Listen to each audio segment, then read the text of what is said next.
গঠন করবে, বিএনপি বিরোধী দলে যাবে। তো ভাই সব আপনারা কি নির্ধারণ করে দিয়েছেন বিএনপি বিরোধী দলে যাবে নাকি জনগণ করবে? কিন্তু আমার জবাবটা এখানে সেরকম না। আমার জবাব হলো, আপনারা যখন এত বেশি কনফিডেন্ট করেন, আত্মবিশ্বাসী হলেন যে সরকারি দল হবে, তাহলে নির্বাচন আসুন না কেন? আজকে এই বাহানা, কালকে এই বাহানা, পরশু এই বাহানা দিয়ে নির্বাচনকে বাধাগ্রস্ত করতে চাচ্ছেন কেন? উদ্দেশ্য কি সেটা তো আমরা জানি, আর একটু কিছুদিন পর বলবো। তাদেরকে নিয়ে আপনারা আন্দোলন করছেন, এখন যুগপথের সঙ্গে সেটা জনগণ দেখছে। তাদের মধ্যে একটি দল আছে, আমি নাম লিখতে আমার অসুবিধা, 2024 সালের 7 জানুয়ারি আমি নির্বাচনে অংশগ্রহণ করেছিল। মাত্রাটা বলতে পারি না? আচ্ছা, আপাতত এটা থাকলো, কারণ 7টা দলের মধ্যে আপনারা নাম খুঁজে নিলেন।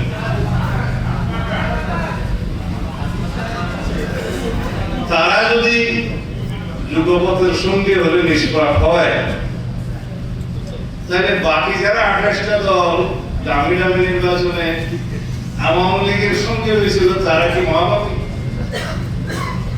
মানে আপনাদের সাথে সঙ্গে হলে যুগপথের, তাদের কোনো পাপ নাই, এই নীতি সঠিক। আর আপনারা কি বাতাসের কথা বললেন? তো যারা 2024 সালের নির্বাচনে তারা অংশগ্রহণ করার সুযোগ হয় না, কিন্তু তার আগে সব নির্বাচনে যারা হাত পাকা দিয়ে বাতাস করেছে তারাও সঙ্গী।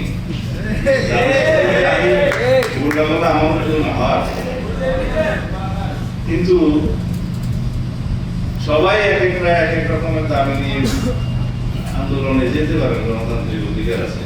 তা আমরা বলছিলাম যে এই বিষয়গুলো এখনো আলোচনা টেবিলে নিষ্পত্তি দেওয়ার অপেক্ষায়, সেই জন্য অতিরিক্ত চাপ প্রয়োগ করার জন্য কি আপনারা রাস্তায় গেলেন? তো সেই চাপকে সব মশার বিরুদ্ধে সুরক্ষা দিতে এলো বসুন্ধরা এক্সট্রিম অ্যারোসল, মশার বিরুদ্ধে এক্সট্রিম সুরক্ষা। আবার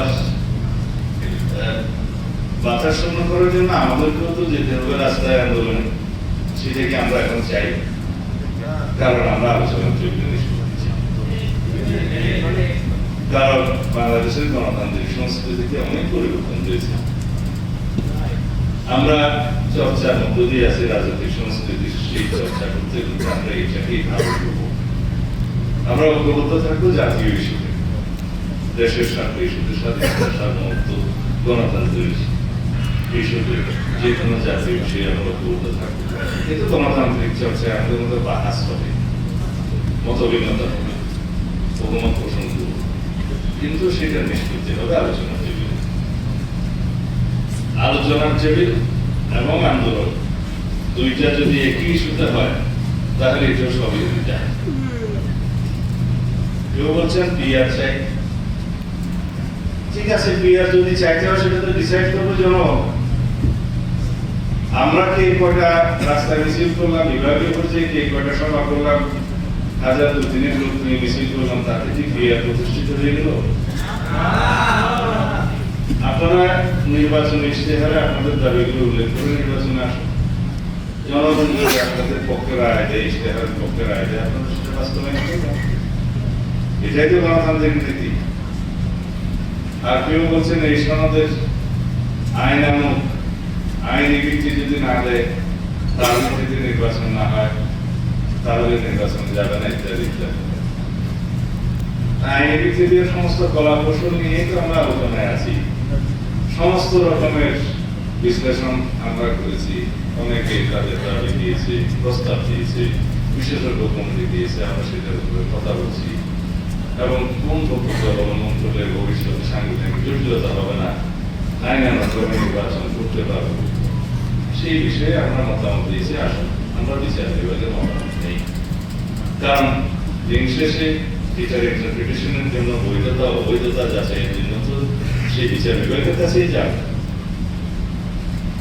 রাষ্ট্রে আইন প্রণয়ন করে আইন বিভাগ, সেই আইনটার উপর ভিত্তি করে বিচার করে বিচার বিভাগ। সেই আইনটার বা বিচার বিভাগের সিদ্ধান্ত বাস্তবায়ন করে প্রশাসন। এবং আমি এখন আর্টিকেল বললে আমাকে শেখায়ত করে, তারপরে বলছি বিচার বিভাগের সিদ্ধান্ত